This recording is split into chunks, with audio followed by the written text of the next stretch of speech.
CASCADEA nurse is being forced £2,000 in parking fines she racked up because she worked beyond her shift. Julie Lindsay, who has worked for NHS Tayside for nearly 30 years, specializing in breast cancer care, now faces a hefty legal bill on top of her tickets.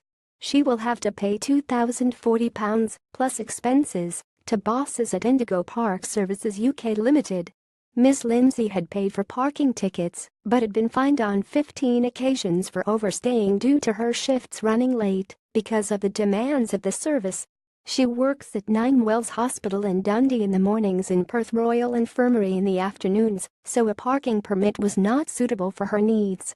Ms. Lindsay was one of 3 nurses from Ninewells ordered to pay more than £4,000 in parking fines following a ruling by Sheriff Lorna Drummond at Dundee Sheriff Court. Sheriff Drummond ruled in favor of the car park operator after it sued the nurses for unpaid parking fines and recovery charges amounting to £4,077 plus expenses.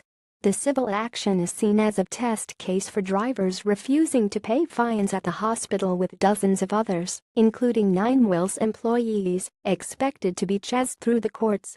The nurses had claimed the recovery charges were exorbitant and the signs containing information about terms and conditions were unclear.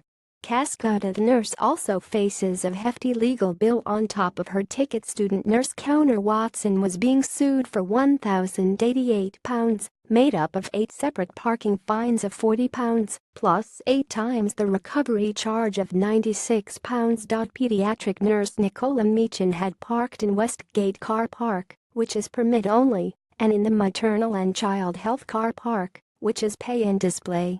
She had been fined 7 times and charged each time for recovery costs, amounting to a total of £952. In each case, the nurses said they could not afford the annual parking permits or that they were unsuitable for their shifts or placements. But the sheriff rejected claims by the nurses that the signs were not clear and ruled the charges were enforceable and not exorbitant. While parking fees were scrapped by the SNP at 14 hospitals in 2008, they have continued at Ninewells, Glasgow Royal Infirmary, and Edinburgh Royal Infirmary because the car parks are covered by Private Finance Initiative (PFI) contracts. NHS Tayside is due to hold talks with politicians later this month following a spate of complaints about unfair fines.